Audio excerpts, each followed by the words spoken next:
Back to my channel ಸ್ನೇಜು official. Yes, ನಾನು ಇವತ್ತು ಡಿಸ್ಕಸ್ ಮಾಡ್ತಿರ್ತಕ್ಕಂಥ ವಿಷಯ ಯಾವುದಪ್ಪ ಅಂತಂದ್ರೆ BSF ಒಳಗಡೆ ಇರುವಂತಹ 1526 ಹೆಡ್ ಕಾನ್ಸ್ಟೇಬಲ್ ಹಾಗೂ ASI ಸ್ಟೆನೋಗ್ರಾಫರ್ದ ಫಿಸಿಕಲ್ ಕಾಲ್ ಲೆಟರ್ ಬಿಟ್ಟಿದಾರಲ್ಲ, ಅದರದ ಆಯ್ಕೆ ಪ್ರಕ್ರಿಯೆ ಏನಿರ್ತೈತೆ ಸರ್, ಒಂದು ವಿಡಿಯೋ ಮಾಡಿ ಹಾಕಿ ಅಂತ ತಿಳಿಸಿಂದ ಭಾಳ ಹುಡುಗರು ಕೇಳಾಕತ್ತಿದ್ರೆ ಅದರ ಸಲುವಾಗಿ ಅದರ ಪ್ರೊಸೆಸಿಂಗ್ ಏನೈತಿ, ಮೊದಲಿಗೆ ಎಕ್ಸಾಮ್ ಐತೆ ಅಲ್ಲ ಫಿಸಿಕಲ್ ಐತೆ ಅಂತ ತಿಳಿಸಿಂದ ಇನ್ನೂ ಹುಡುಗರು ಡೌಟ್ನಾಗಿದ್ದಾರೆ. ಕಾಲ್ ಲೆಟರ್ ಬಿಡಾಕತ್ತಾರ ಅಂದ್ರೂ ಸ್ವಲ್ಪ ಫಿಸಿಕಲ್ ಐತ್ರೆ ಅಲ್ಲ ಎಕ್ಸಾಮ್ ಐತೆ ಅಂತ ಕೇಳ್ತೀರಿ. ಇಲ್ಲಿ ಪ್ರೊಸೆಸಿಂಗ್ ನೋಡ್ಕೊಳ್ರಿ. ಮೊದಲಿಗೆ ಫಿಸಿಕಲ್ ಇರ್ತೈತಿ, ಅದಾದ್ಮೇಲೆ ಎಕ್ಸಾಮ್ ಇರುತ್ತೆ, ಅದಾದ್ಮೇಲೆ skill test, document verification, medical ಇರ್ತೈತೆ.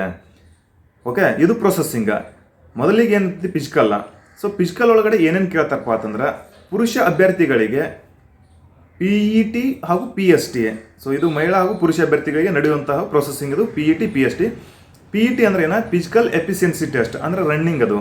PST ಅಂದ್ರೆ physical standard test, height weight chest ಇದು ಬರ್ತಲ್ಲ. ಸೊ ಇದು PET ಹಾಗೂ PST. ಮೊದಲೇದಾಗಿ PST ನೋಡ್ಕೊಳ್ರಿ, ಫಿಸಿಕಲ್ ಸ್ಟ್ಯಾಂಡರ್ಡ್ ಟೆಸ್ಟ್ ಅಂದ್ರೆ ಹೈ ಟೆಸ್ಟ್ ಇರ್ಬೇಕಾ. ಅಪ್ಲಿಕೇಶನ್ ಅಂತೂ ಹಾಕ್ಯಾರ, ಆದ್ರೆ ಹೈ ಟೆಸ್ಟ್ ಐತಿ ಅಂತ ಹುಡುಗರಿಗೆ ಗೊತ್ತಿಲ್ಲ. ಸೊ ಹೈಟ್ ಏನೈತಪ್ಪ 165. ಇದು ಯಾರಿಗಪ್ಪ ಅಂತಂದ್ರೆ ಪುರುಷ ಅಭ್ಯರ್ಥಿಗಳಿಗೆ. ಅವರಿಗೆ ಇದೇ ಸುತ್ತಳಿತನ ಕೇಳ್ತಾರೆ. ಇದು ಜನರಲ್ ಕಾಸ್ಟ್ದವ್ರಿಗೆ, OBC ದವರಿಗೆ, SC ದವರಿಗೆ, EWS ದವರಿಗೆ ಹೇಳ್ತಿರೋದು ನಾನು. 165 ಎತ್ತರ, ಎದೆ ಸುತ್ತಳಿತ 77 ಹಿಡ್ಕೊಂಡ 82. ಇದು ಏನೈತಿಲ್ಲ ಎದೆ ಸುತ್ತಳಿತ. ಮತ್ತು ST ದವರಿಗೆ ಹಾಗೂ ಮರಾಠದವರಿಗೆ ವಿನಾಯಿತಿ ಐತಿ, ಅಂದರೆ ಎತ್ತರದೊಳಗೆ ಕಡಿಮೆ ಹಿಡಿತಾರೆ. 162.5 ಇದು ಮರಾಠ ಕಾಸ್ಟ್ದವ್ರಿಗೆ ಹಾಗೂ ST ಕಾಸ್ಟ್ದವ್ರಿಗೆ ಎತ್ತರ. ST ದವರಿಗೆ ಮಾತ್ರ ಮೀಸಲಾತೈತಿ, SC ದವ್ರಿಗೆ ಇರಂಗಿಲ್ಲ, ಕೇಳಕ್ಕೆ ಹೋಗ್ಬೇಡ್ರಿ ಹೇಳ್ತಾ.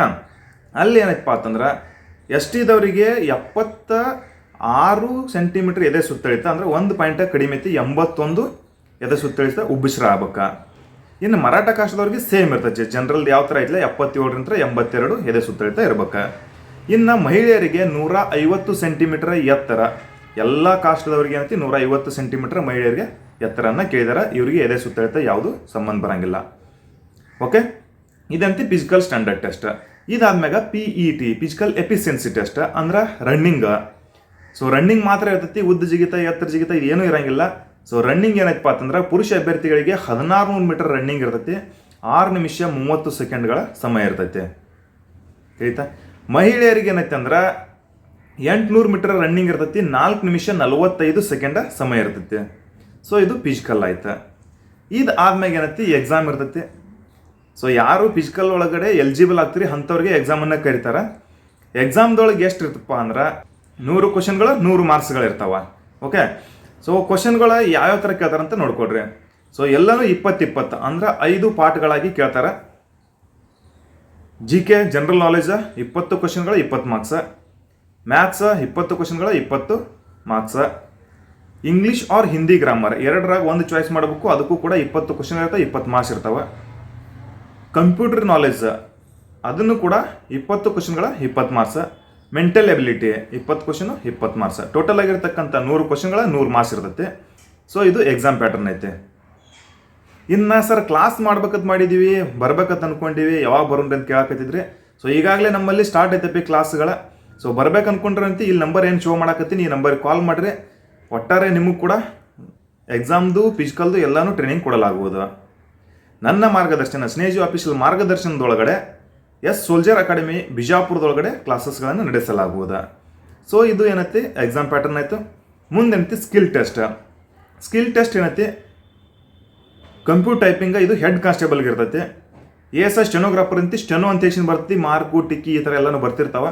ಸೊ ಅದು ಸ್ಟೆನೋಗ್ರಾಫರ್ದಂತಿ ಭಾಳ ಡೀಪ್ ಆಗಿರುತ್ತೆ, ಅದು ಕಲ್ತವ್ರಿಗೆ ಮಾತ್ರ ಗೊತ್ತಿರುತ್ತೆ, ಅದ್ರ ಬಗ್ಗೆ ತಲೆ ಕೆಡಿಸೋಕೆ ಹೋಗ್ಬೇಡ್ರಿ.